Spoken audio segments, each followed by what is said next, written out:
നമസ്കാരം. ചതിക്കാത്ത ചക്കയ്ക്ക് ഒരു ചക്ക സല്യൂട്ട് നൽകിക്കൊണ്ട് തുടങ്ങട്ടെ. സ്വാഗതം വക്രദൃഷ്ടിയിലേക്ക്.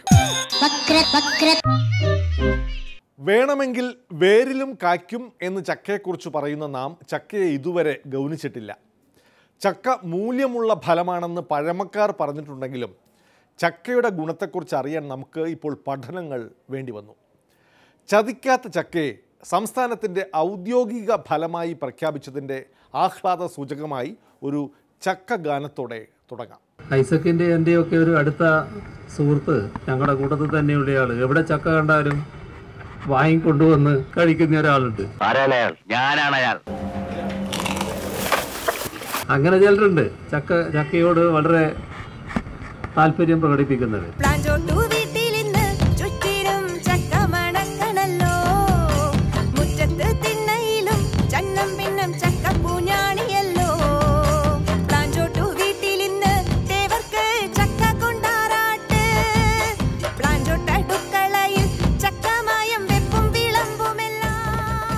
നമ്മുടെ പ്രധാനപ്പെട്ട ഒരു വിളയാണ് ചക്ക. ഞാൻ ആ കാര്യം പറയാൻ ആഗ്രഹിക്കുകയാണ് സാർ. നമ്മുടെ കേരളത്തിന്റെ പ്രധാനപ്പെട്ട ഒരു ഫ്രൂട്ടാണ് ചക്ക. കേരളത്തിൽ ഏകദേശം 30 കോടിയിൽ മുതൽ 60 കോടി വരെ ചക്ക ഉൽപ്പാദിപ്പിക്കപ്പെടുന്നു എന്നാണ് കണക്ക്.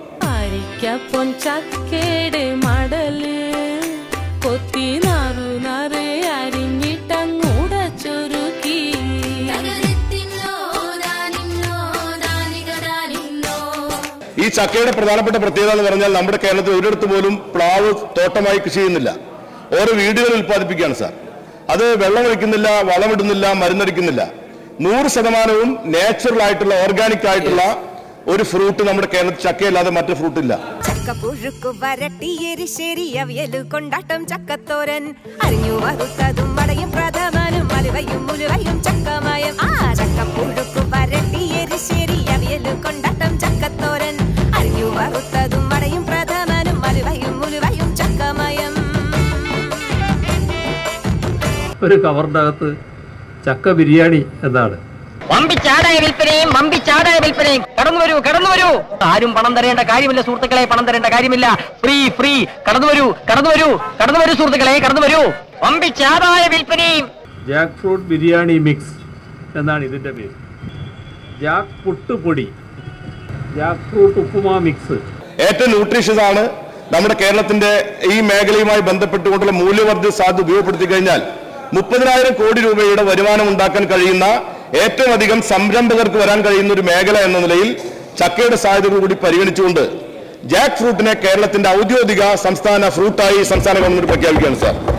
കള്ളൻ ചക്കിട്ടു ആരും കണ്ടാ മിണ്ടണ്ട, പയ്യെ പയ്യെ കൊണ്ടെത്തുന്നോട്ടേ. വമ്പിച്ചാടായ വിൽപ്പനയും വമ്പിച്ചാടായ വിൽപ്പനയും. കടന്നു വരൂ, കടന്നു വരൂ. ഇത് പണ്ട് വീടുകളിൽ ഉണ്ടാക്കുന്ന ഒരു കാര്യമാണ്. എത്രയോ കാലം നിൽക്കും, പെട്ടെന്ന് നശിച്ചു പോകുന്നൊന്നല്ല. അതിനെക്കൊണ്ട് പായസം ഉണ്ടാക്കിയാൽ പായസപ്രിയന്മാർക്ക് ബഹു പ്രിയപ്പെട്ട ഒരു സാധനമാണ്. വമ്പിച്ചാടായ വിൽപ്പനയും വമ്പിച്ചാടായ വിൽപ്പനയും. കടന്നു വരൂ, കടന്നു വരൂ. ചക്കക്കുരു കൊണ്ടൊരു ഹെൽത്ത് ഡ്രിങ്ക് ഉണ്ടാക്കിയിരിക്കുകയാണ്, ജാഫി. ഇത് 35 രൂപയെ. 35 ഒരു 10 രൂപ. 10 10. ജോസ് കെ മാണിയുടെ ഭാര്യ നിഷ ജോസ് എഴുതിയ ഒരു പുസ്തകത്തിലെ വെളിപ്പെടുത്തലിനെ കുറിച്ച് ഉയർന്ന വിവാദം ചർച്ച ചെയ്യേണ്ടെന്ന് മനഃപൂർവ്വം തീരുമാനിച്ചിരിക്കുകയായിരുന്നു. ചിലരെല്ലാം അന്വേഷിച്ചു, എന്താണ് സംഭവിച്ചത്, ആരാണ് അയാൾ, വക്രദൃഷ്ടി എന്തേ വിട്ടുകളഞ്ഞു. ഒരു രാഷ്ട്രീയക്കാരൻ്റെ ഭാര്യ എന്ന നിലയിൽ തൻ്റെ അനുഭവക്കുറിപ്പുകളാണ് പുസ്തക രൂപത്തിലാക്കിയത്. സ്ത്രീകൾ സമൂഹത്തിൽ നേരിടുന്ന മോശമായ പെരുമാറ്റം സൂചിപ്പിക്കാൻ ഒരു ട്രെയിൻ യാത്രാനുഭവം നിഷ ജോസ് പുസ്തകത്തിൽ വിവരിക്കുന്നുണ്ട്. അയൽക്കാരനായ ഒരു രാഷ്ട്രീയ നേതാവിൻ്റെ മകനാണത്രേ കക്ഷി. പേര് പറഞ്ഞില്ലെങ്കിലും സൂചനകൾ പൊലിപ്പിച്ച് വാർത്തകൾ വന്നതോടെ PC ജോർജിൻ്റെ മകൻ ഷോൺ ജോർജ് പരാതിയുമായി പോലീസിനെ സമീപിച്ചു. നിഷ ആളെ വെളിപ്പെടുത്തണമെന്നും സംഭവം അന്വേഷിക്കണമെന്നും ആവശ്യപ്പെട്ട് PC ജോർജ് തന്നെ രംഗത്തെത്തി. ഈ ബുക്കിൻ്റെ അകത്ത് ഓരോ കഥകളും ഒരു ഇൻസ്പിറേഷണൽ സ്റ്റോറിയാണ്. അതിൻ്റെ അകത്ത് ഓരോത്തിനും ഓരോ വാല്യൂ ഉണ്ട്.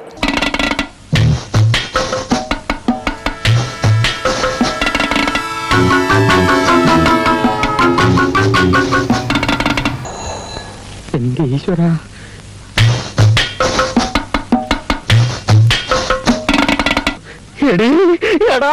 ഞാൻ ഇത് കേട്ടായിരുന്നു. ഒരു പുസ്തകം എഴുതിയിട്ട് ആ പുസ്തകം വിറ്റഴിക്കാൻ വേണ്ടി ഇത്രയും ചീപ്പായി ആരും പ്രവർത്തിക്കാൻ പാടില്ല എന്ന് എൻ്റെ അഭിപ്രായം. ഇത് കുറേ നാളായിട്ട് എഴുതുന്ന സംഭവമല്ലേ, കുറേ നാളായിട്ട്. അത് തന്നെ ഒരു ഞാൻ അങ്ങനത്തെ ഒരു പേഴ്സൺ അല്ല. ഒരു ട്രിക്കോ അങ്ങനെ ഒന്നും ചെയ്യേണ്ട കാര്യമില്ല എനിക്ക്.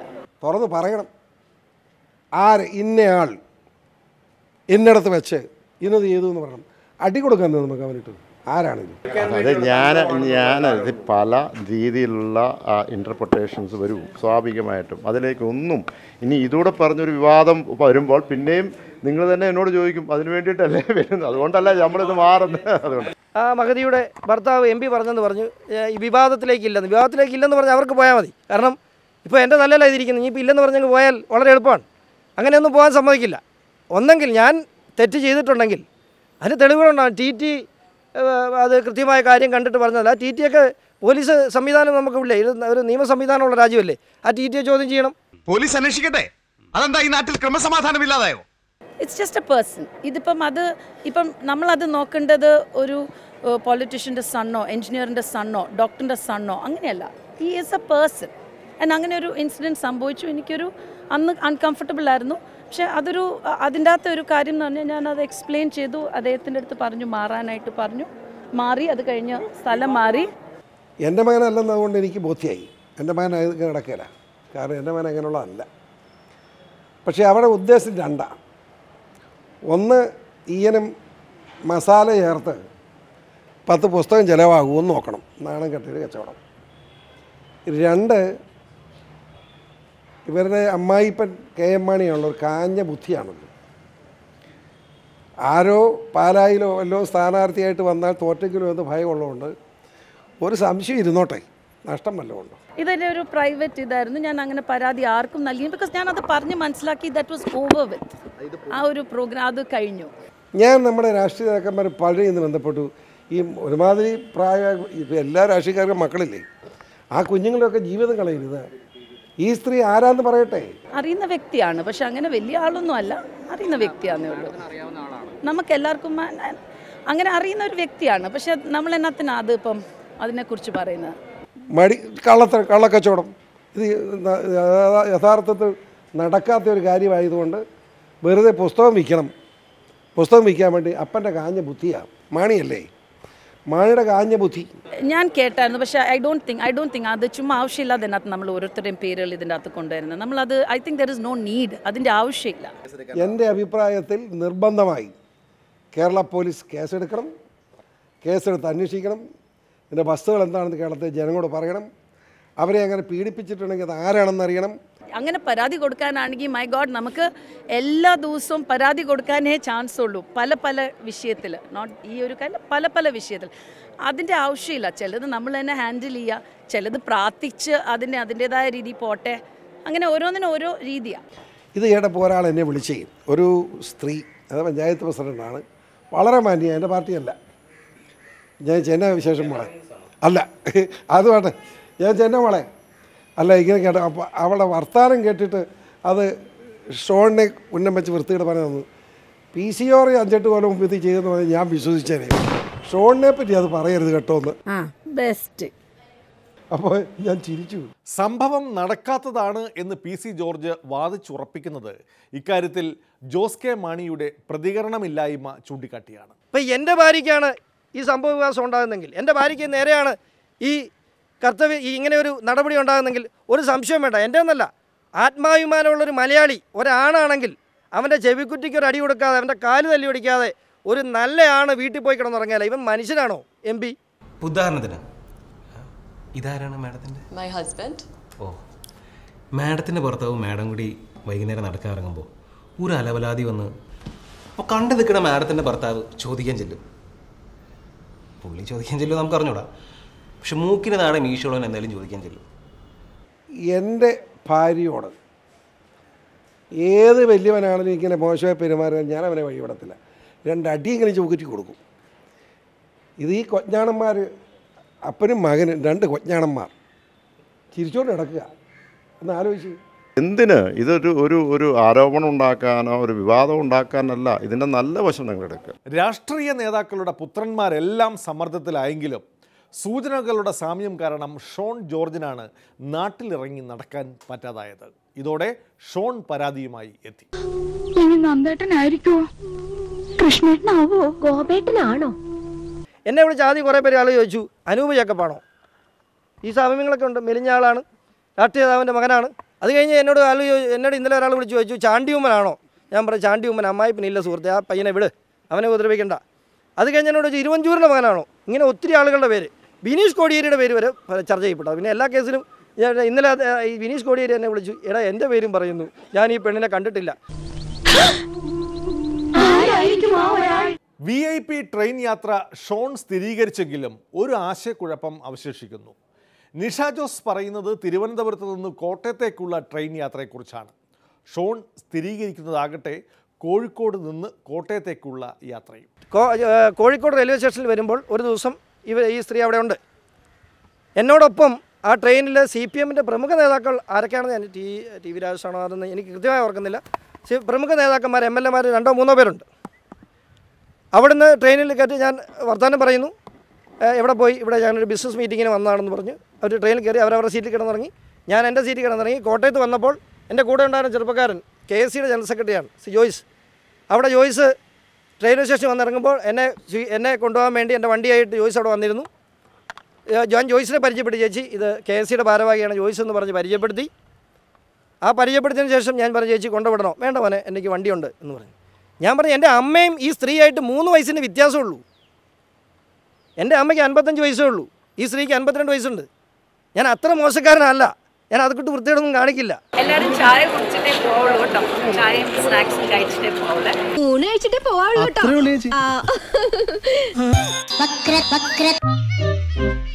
സമൂഹത്തിൽ സ്ത്രീകൾക്ക് നേരെ ഉണ്ടാകുന്ന മോശം പെരുമാറ്റത്തെക്കുറിച്ചുള്ള ഉദാഹരണമായാണ് മീ ടു ക്യാമ്പയിൻ എന്ന നിലയിൽ നിഷ ജോസിൻ്റെ ശക്തമായ വെളിപ്പെടുത്തൽ.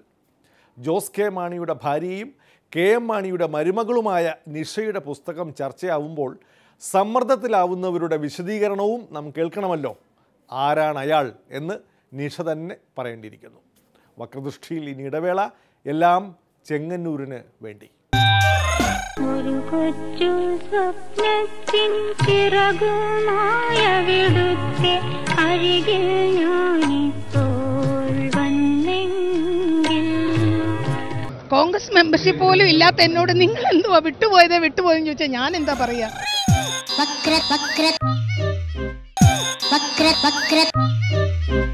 3 വട്ടം ചെങ്ങന്നൂരിൻ്റെ MLA ആയിരുന്ന ശോഭന ജോർജിൻ്റെ ചേരി മാറ്റം ഉപതെരഞ്ഞെടുപ്പ് സമയത്തു തന്നെ ആയത് അത്ര യാദൃശ്ചികമാവില്ല.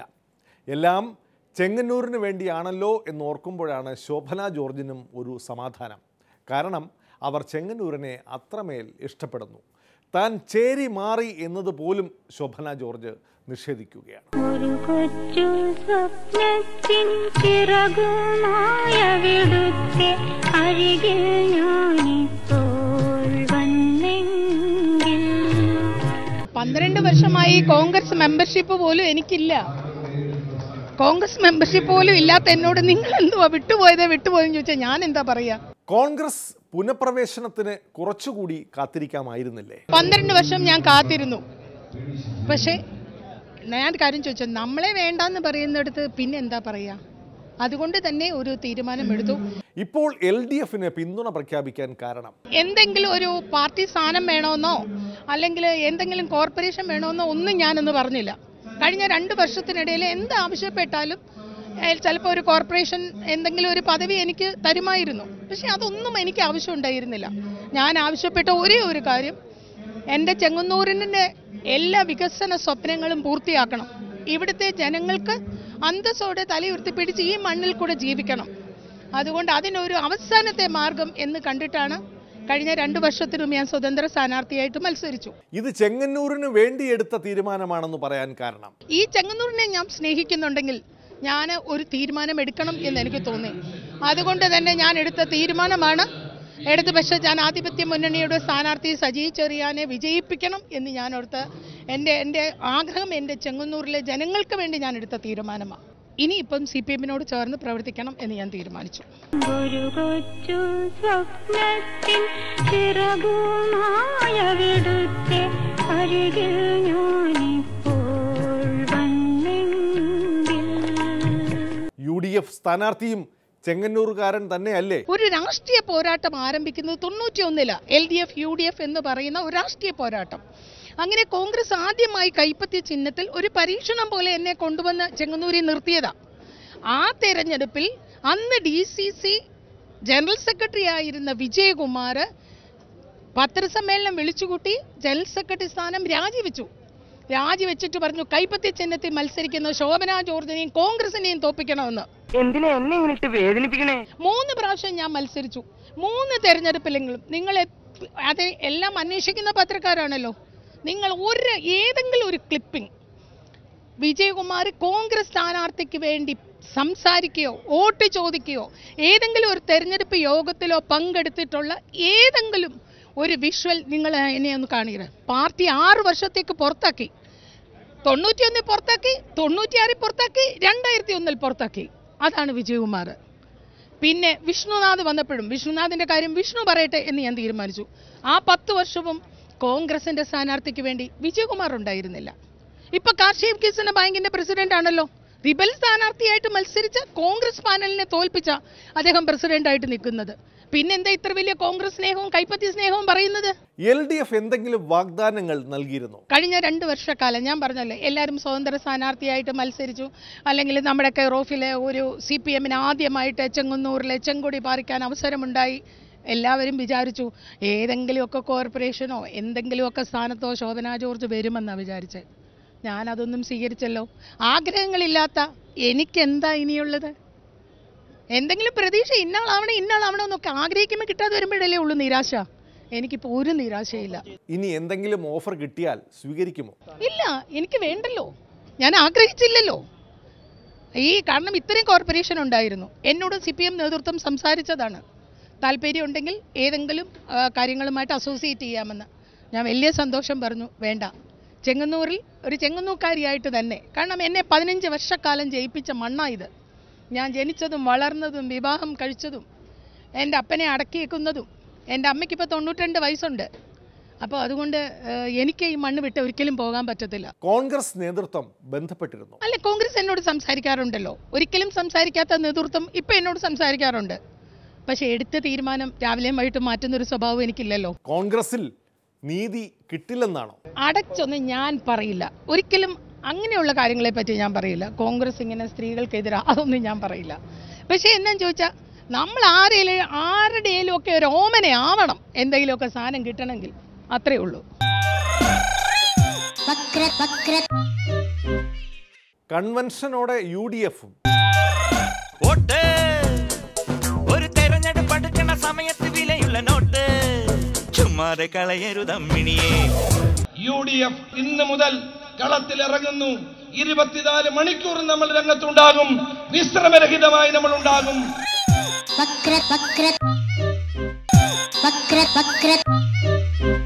ശോഭന ജോർജ് എന്ന കോൺഗ്രസ് സോദരി ഇല്ലാതെ UDF ചെങ്ങന്നൂരിൽ ഇറങ്ങുന്ന ആദ്യ തെരഞ്ഞെടുപ്പൊന്നുമല്ല ഇത്. കഴിഞ്ഞ തെരഞ്ഞെടുപ്പിൽ സ്വതന്ത്ര സ്ഥാനാർത്ഥിയായി മത്സരിച്ച് തങ്ങളുടെ പരാജയം ഉറപ്പാക്കിയ സോദരി പക്ഷേ ഇപ്പോൾ ശത്രുപക്ഷത്താണെന്ന വ്യത്യാസം മാത്രം. UDF സ്ഥാനാർത്ഥിയുടെ തെരഞ്ഞെടുപ്പ് കൺവെൻഷനിൽ ആരും ശോഭന ജോർജിനെ പരാമർശിച്ച് കണ്ടില്ല. അവരുടെ ചേരിമാറ്റം UDF-നെ ബാധിച്ചിട്ടേ ഇല്ല, ബാധിക്കുകയുമില്ല എന്നാവും UDF ക്യാമ്പിൻ്റെ വിചാരം. ഒരു തെരഞ്ഞെടുപ്പ് അടുക്കുന്ന സമയത്ത് വിലയുള്ള നോട്ട്, ഈ നോട്ട് ചുടുമനസിന്റെ നിറമുള്ള മഷി കൊണ്ട് വിധിയിട്ട ചീട്ട് ചുമ്മാതെ കളയരുതമ്മിണിയെ. പുതു സമ്മാനമാക്കൂ സോദരിയെ. ചെങ്ങന്നൂരിലെ ഉപതെരഞ്ഞെടുപ്പ് ജയിച്ചാൽ ഒരു കാര്യം നിങ്ങൾക്ക് ഞാൻ ഉറപ്പ് നൽകാം, കേരളത്തിലെ ഇന്ത്യയിലെ കമ്മ്യൂണിസ്റ്റ് പാർട്ടിയുടെ അവസാനത്തെ മുഖ്യമന്ത്രി ആയിരിക്കും പിണറായി വിജയനുള്ള കാര്യത്തിൽ തർക്കം വേണ്ട. അതിനുവേണ്ടി ഒറ്റക്കെട്ടായി ഒരുമിച്ച് നമുക്ക് നിൽക്കണം. UDF ഒരുമിച്ച് നിൽക്കണം. അടിപിടി ഇടിയുടെ കൊടി കൊണ്ട് നടക്കും ഒരിടതനു കൊടുക്കരുതോട്ട്. കഴിഞ്ഞ കാലഘട്ടങ്ങളിൽ ചെങ്ങന്നൂർ UDF-ന്റെ ശക്തി കേന്ദ്രമായിരുന്നു. കഴിഞ്ഞ തവണ നമ്മുടെ ചാലൊന്ന് ചെറുതായി തെറ്റിയതാണ്. ഞാൻ 2 തവണ ഇവിടെ പാർലമെന്റിൽ മത്സരിച്ചതാണ്. ഞാൻ ജയിച്ചപ്പോഴും തോറ്റപ്പോഴും ചെങ്ങന്നൂരിലെ ജനങ്ങൾ UDF-നെ അനുഗ്രഹിച്ചവരാണ് എന്ന് എനിക്ക് അറിയാവുന്ന കാര്യമാണ്.